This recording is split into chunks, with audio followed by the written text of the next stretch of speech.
صفحہ نمبر 43 پر ضمیمہ ہے، یہ نزول قرآن سے قبل تاریخ بنی اسرائیل کے 4 دور، یہ ماخوذ ہے مولانا مودودی رحمہ اللہ کی تفسیر تفہیم القرآن سے۔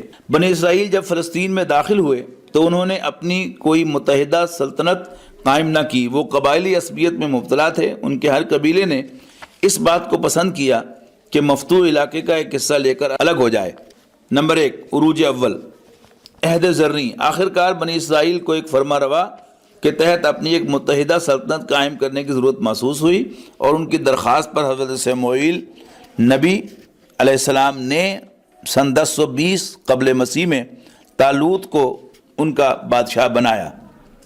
اس متحدہ سلطنت کے 3 فرما روا ہوئے: طالوت 1020 تا 1004 قبل مسیح، حضرت داؤد علیہ السلام سن 1004 تا 965 قبل مسیح، اور حضرت سلیمان علیہ السلام 965 تا 926 قبل مسیح۔ ان فرما رواؤں نے اس کام کو مکمل کیا جسے بنی اسرائیل نے حضرت موسیٰ علیہ السلام کے بعد نامکمل چھوڑ دیا تھا۔ نمبر 2، زوال اور عذاب کا پہلا دور۔ حضرت سلیمان کے بعد بنی اسرائیل پر دنیا پرستی کا پھر شدید غلبہ ہوا، اور انہوں نے آپس میں لڑ کر اپنی 2 الگ سلطنتیں قائم کر لیں۔ شمالی فلسطین اور شرق اردن میں سلطنت اسرائیل، جس کا پایا تخت آخرکار سامریہ قرار پایا، اور جنوبی فلسطین اور ادوم کے علاقے میں سلطنت یہودا، جس کا پایا تخت یروشلم رہا۔ ان دونوں سلطنتوں میں سخت رقابت اور کشمکش اول روز سے شروع ہو گئی اور آخر تک رہی۔ ان میں سے اسرائیلی ریاست کے فرما روا اور باشندے ہمسایہ قوموں کے مشرکانہ عقائد اور اخلاقی فساد سے سب سے پہلے اور سب سے زیادہ متاثر ہوئے، اور یہ حالت اپنی انتہا کو پہنچ گئی، اور حضرت الیسع علیہ السلام نے اس سیلاب کو روکنے کی انتہائی کوشش کی، مگر یہ قوم جس تنزل کی طرف جا رہی تھی اس سے باز نہ آئی۔ آخرکار اللہ کا غضب اشوریوں کی شکل میں دولت اسرائیل کی طرف متوجہ ہوا، اور 9ویں صدی قبل مسیح سے فلسطین پر اشوری فاتحین کے مسلسل حملے شروع ہو گئے۔ اس دور میں آموس نبی، جن کا زمانہ 787 تا 747 قبل مسیح، اور پھر ہوسیغ نبی، جن کا زمانہ 747 تا 735 قبل مسیح ہے، نے اٹھ کر اسرائیلیوں کو پے در پے تنبیہات کی، مگر جس غفلت کے نشے میں وہ سرشار تھے وہ تنبیہ کی ترشی سے اور زیادہ تیز ہو گیا۔ اس کے بعد کچھ زیادہ مدت نہ گزری تھی، اللہ کا عذاب اسرائیلی سلطنت اور اس کے باشندوں پر ٹوٹ پڑا۔ 721 قبل مسیح میں آشور کے سخت گیر فرما روا سارگون نے سامریہ کو فتح کر کے دولت اسرائیل کا خاتمہ کر دیا۔ ہزارہا اسرائیلی تہہ تیغ کیے گئے، 27,000 سے زیادہ بااثر اسرائیلیوں کو ملک سے نکال کر آشوری سلطنت کے مشرقی اضلاع میں تتر بتر کر دیا گیا، اور دوسرے علاقوں سے لا کر غیر قوموں کو اسرائیل کے علاقے میں بسایا گیا، جن کے درمیان رہ بس کر بچا کچا اسرائیلی عنصر بھی اپنی قومی تہذیب سے روز بروز زیادہ بیگانہ ہوتا چلا گیا۔ بنی اسرائیل کی دوسری ریاست جو یہودیہ کے نام سے جنوبی فلسطین میں قائم ہوئی، وہ بھی حضرت سلیمان علیہ السلام کے بعد بہت جلدی شرک اور بد اخلاقی میں مبتلا ہو گئی، اور نسبتاً اس کا اعتقادی اور اخلاقی زوال دولت اسرائیل کی بنسبت سست رفتار تھا، اس لیے اس کو مہلت بھی کچھ زیادہ دی گئی۔ پھر جب حضرت یسعیا اور حضرت یرمیہ کی مسلسل کوششوں کے باوجود یہودیہ کے لوگ بت پرستی اور بد اخلاقیوں سے باز نہ آئے، تو سن 598 قبل مسیح میں بابل کے بادشاہ بخت نصر نے یروشلم سمیت پوری دولت یہودیہ کو مسخ کر دیا، اور یہودیہ کا بادشاہ اس کے پاس قیدی بن کر رہا۔ یہودیوں کی بدعمالیوں کا سلسلہ اس پر بھی ختم نہ ہوا، اور حضرت یرمیہ کے سمجھانے کے باوجود وہ اپنے اعمال درست کرنے کی بجائے بابل کے خلاف بغاوت کر کے اپنی قسمت بدلنے کی کوشش کرنے لگے۔ آخر سن 587 قبل مسیح میں بخت نصر نے ایک سخت حملہ کر کے یہودیہ کے تمام بڑے چھوٹے شہروں کی اینٹ سے اینٹ بجا دی۔ یروشلم اور ہیکل سلیمانی کو اس طرح پیوند خاک کیا کہ اس کی ایک دیوار بھی اپنی جگہ کھڑی نہ رہی۔ یہودیوں کی بہت بڑی تعداد کو ان کے علاقے سے نکال کر ملک میں تتر بتر کر دیا، اور جو یہودی اپنے علاقے میں رہ گئے وہ بھی ہمسایہ قوموں کے ہاتھوں بری طرح ذلیل اور پامال ہو کر رہے۔ یہ تھا وہ پہلا فساد جس سے بنی اسرائیل کو متنبع کیا گیا تھا، اور یہ تھی وہ پہلی سزا جو اس کی پاداش میں ان کو دی گئی۔ جہاں تک سامریہ اور اسرائیل کے لوگوں کا تعلق ہے، وہ تو اخلاقی اور اعتقادی زوال کی پستیوں میں گرنے کے بعد پھر نہ اٹھے، مگر یہودیہ کے باشندوں میں ایک بقیہ ایسا موجود تھا جو خیر پر قائم اور خیر کی دعوت دینے والا تھا۔ اس نے ان لوگوں کو بھی اصلاح کا کام جاری رکھا۔ اس نے ان لوگوں میں بھی اصلاح کا کام جاری رکھا جو یہودیہ میں بچے کچے رہ گئے تھے، اور ان لوگوں کو بھی توبہ و انابت کی ترغیب دی جو بابل اور دوسرے علاقوں میں جلا وطن کر دیے گئے تھے۔ آخر کار رحمت الہی ان کی مددگار ہوئی۔ بابر کی سلطنت کو زوال ہوا۔ سن 539 قبل مسیح میں ایرانی فاتح سائرس خورس یا خسرو نے، یہ غالباً ذوالقرنین ہے، نے بابل کو فتح کیا، اور اس کے دوسرے ہی سال اس نے فرمان جاری کر دیا کہ بنی اسرائیل کو اپنے وطن واپس جانے اور وہاں دوبارہ آباد ہونے کی عام اجازت ہے۔ چنانچہ اس کے بعد یہودیوں کے قافلے پر قافلے یہودیہ کی طرف جانے شروع ہو گئے، جن کا سلسلہ مدتوں جاری رہا۔ آخر داریوس یعنی دارا اول نے 522 قبل مسیح میں یہودیہ کے آخری بادشاہ کے پوتے زروبابل کو یہودیہ کا گورنر مقرر کیا، اور اس نے حجی نبی زکریا نبی اور سردار کاہن یشوع کی نگرانی میں ہیکل مقدس نئے سرے سے تعمیر کیا۔ پھر 458 قبل مسیح میں ایک جلاوطن گروہ کے ساتھ حضرت عزیر یعنی عزرا نبی یہودیہ پہنچے۔ اس کے بعد نمبر 3 ہے عروج ثانی، دولت مکابی۔ حضرت عزیر علیہ السلام دین موسوی کی تجدید کا بہت بڑا کام حضرت عزیر علیہ السلام نے دین موسوی کی تجدید کا بہت بڑا کام انجام دیا۔ انہوں نے یہودی قوم کے تمام اہل خیر و صلاح کو ہر طرف سے جمع کر کے ایک مضبوط نظام قائم کیا۔ بابل کی کتب خمسہ کو، جن میں تورات تھی، مرتب کر کے شائع کیا۔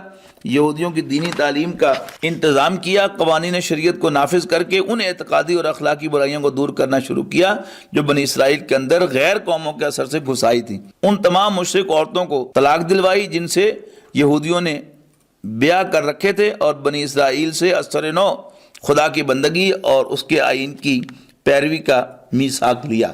ایرانی سلطنت کے زوال اور سکندر اعظم کی فتوحات اور پھر یونانیوں کے عروج سے یہودیوں کو کچھ مدت کے لیے ایک سخت دھکا لگا۔ سکندر کی وفات کے بعد اس کی سلطنت جن 3 سلطنتوں پر تقسیم ہوئی تھی، اس میں سے شام کا علاقہ اس سلجوقی سلطنت کے حصے میں آیا جس کا پایہ تخت انطاکیہ تھا، اور اس کے فرما روا اینٹیوکس ثالث نے 198 قبل مسیح میں فلسطین پر قبضہ کر لیا۔ یہ یونانی فاتح جو مذہباً مشرک اور اخلاقاً اباحیت پسند تھے، یہودی مذہب و تہذیب کو سخت ناگوار محسوس کرتے تھے، انہوں نے اس کے مقابلے میں سیاسی اور معاشی دباؤ سے یونانی تہذیب کو فروغ دینا شروع کیا۔ 175 قبل مسیح میں انٹیوکس چہارم جب تخت نشین ہوا، اس پوری جابرانہ طاقت سے کام لے کر یہودی مذہب و تہذیب کی بے کنی کرنی چاہی، لیکن یہودی اس جبر سے مغلوب نہ ہوئے، اور ان کے اندر ایک زبردست تحریک اٹھی جو تاریخ میں مکابی بغاوت کے نام سے مشہور ہے۔ عام یہودیوں میں حضرت عزیر کی پھونکی ہوئی روح دینداری کا اتنا زبردست اثر تھا کہ وہ سب مکابیوں کے ساتھ ہو گئے، اور آخر کار انہوں نے یونانیوں کو نکال کر اپنی ایک آزاد ریاست قائم کر لی جو 67 قبل مسیح تک قائم رہی۔ اس ریاست کے حدود پھیل کر رفتہ رفتہ اس پورے رقبے پر حاوی ہو گئے جو کبھی یہودیہ اور اسرائیل کی ریاستوں کے زیر نگی تھے، بلکہ فلسطیہ کا بھی ایک بڑا حصہ اس کے قبضے میں آ گیا جو حضرت داؤد اور سلیمان علیہ السلام کے زمانے میں بھی مسخر نہ ہوا تھا۔ مکابیوں کی تحریک جس اخلاقی اور دینی روح کے ساتھ اٹھی تھی وہ بتدریج فنا ہوتی چلی گئی، اور اس کی جگہ خالص دنیا پرستی اور بے روح ظاہر رواداری نے لے لی۔ آخر کار ان کے درمیان پھوٹ پڑ گئی، اور انہوں نے خود رومی فاتح پومپی کو فلسطین آنے کی دعوت دی۔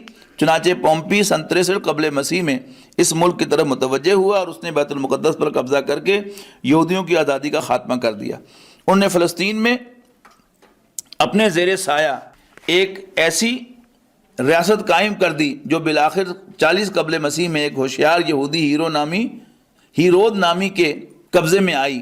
یہ شخص ہیرود اعظم کے نام سے مشہور ہوا۔ اس کی فرما روائی پورے فلسطین اور شرق اردن پر 40 قبل مسیح سے 4 قبل مسیح تک رہی۔ اس نے ایک طرف مذہبی پیشواؤں کی سرپرستی کر کے یہودیوں کو خوش رکھا اور دوسری طرف رومی تہذیب کو فروغ دے کر اور رومی سلطنت کی وفاداری کا زیادہ سے زیادہ مظاہرہ کر کے کیسر کی بھی خوشنودی حاصل کی۔ اس زمانے میں یہودیوں کی دینی اخلاقی حالت گرتے گرتے زوال کی آخری حد کو پہنچ گئی تھی۔ ہیرود کے بعد اس کی ریاست 3 حصوں میں تقسیم ہو گئی۔ اس کا ایک بیٹا خلاؤس سامریہ، یہودیہ اور شمالی ادومیہ کا فرمانروا ہوا، مگر 6 عیسوی میں کیسر آگسٹس نے اس کو معزول کر کے اس کی پوری ریاست اپنے گورنر کے ماتحت کر دی اور سن 41 عیسوی تک یہی انتظام قائم رہا۔ یہی زمانہ تھا جب حضرت مسیح علیہ السلام بنی اسرائیل کی اصلاح کے لیے اٹھے اور یہودیوں کے تمام مذہبی پیشواؤں نے مل کر ان کی مخالفت کی اور رومی گورنر پونٹس پیلاٹس سے ان کو سزائے موت دلوانے کی کوشش کی اور اپنے خیال کے مطابق تو ان کو سولی چڑھوا ہی دیا۔ ہیرود کا دوسرا بیٹا ہیرود اینٹیپوس شمالی فلسطین کے علاقہ گلیل اور شرق اردن کا مالک ہوا، اور یہی وہ شخص ہے جس نے ایک رقاصہ کی فرمائش پر حضرت یحییٰ علیہ السلام کا سر قلم کر کے اس کی نظر کیا۔ اس کا تیسرا بیٹا فلپ کو ہرمون سے دریائے یرموک تک کے علاقے کا مالک ہوا، اور یہ اپنے باپ اور بھائیوں سے بھی بڑھ کر رومی و یونانی تہذیب میں غرق تھا۔ سن 1941 عیسوی میں ہیرود اعظم کے پوتے ہیرود اگرپا کو رومیوں نے ان تمام علاقوں کا فرمانروا بنا دیا جن پر ہیرود اعظم اپنے زمانے میں حکمران تھا۔ اس شخص نے برسر اقتدار آنے کے بعد مسیح علیہ السلام کے پیراؤں پر مظالم کی انتہا کر دی اور اپنا پورا زور خدا ترسی اور اصلاح اخلاق کی اس تحریک کو کچلنے میں صرف کر ڈالا جو حواریوں کی رہنمائی میں چل رہی تھی۔ نمبر 4، زوال و عذاب کا دوسرا دور۔ اس پر تھوڑا زمانہ ہی گزرا تھا کہ یہودیوں اور رومیوں کے درمیان سخت کشمکش شروع ہو گئی، اور سن 64 اور 66 عیسوی کے درمیان یہودیوں نے کھلی بغاوت کر دی۔ ہیرود اگرپا ثانی اور رومی پروکیوریٹر فلورس دونوں اس بغاوت کو فروغ کرنے میں ناکام ہوئے۔ آخر کار رومی سلطنت نے ایک سخت فوجی کارروائی سے اس بغاوت کو کچل ڈالا۔ سن 70 عیسوی میں ٹیٹس نے بدور شمشیر یروشلم کو فتح کر لیا۔ اس موقع پر قتل عام میں 1,33,000 آدمی مارے گئے، 67,000 آدمی گرفتار کر کے غلام بنائے گئے، ہزارہ آدمی پکڑ کر مصری کانوں میں کام کرنے کے لیے بھیج دیے گئے، ہزاروں آدمیوں کو پکڑ کر مختلف شہروں میں بھیجا گیا تاکہ انہیں تھیٹروں اور کلوسیموں میں ان کو جنگلی جانوروں سے بھڑوانے یا شمشیر زنوں کے کھیل کا تختہ مشق بننے کے لیے استعمال کیا جائے۔ تمام دراز قامت اور حسین لڑکیاں فاتحین کے لیے چن لی گئیں اور یروشلم کے شہر اور ہیکل کو مسمار کر کے پیوند خاک کر دیا گیا۔ اس کے بعد فلسطین سے یہودی اثر و اقتدار ایسا مٹا کہ 2000 برس تک اس کو پھر سر اٹھانے کا موقع نہ ملا، اور یروشلم کا ہیکل مقدس پھر کبھی تعمیر نہ ہو سکا۔ بعد میں کیسر ہیڈریان نے اس شہر کو دوبارہ آباد کیا، مگر اب اس کا نام ایلیا تھا، اور اس میں مدت ہائے دراز تک یہودیوں کو داخل ہونے کی اجازت نہ تھی۔ یہ تھی وہ سزا جو بنی اسرائیل کو دوسرے فساد عظیم کی پاداش میں ملی۔ اس پر کتاب کا اختتام ہوا۔ الحمدللہ۔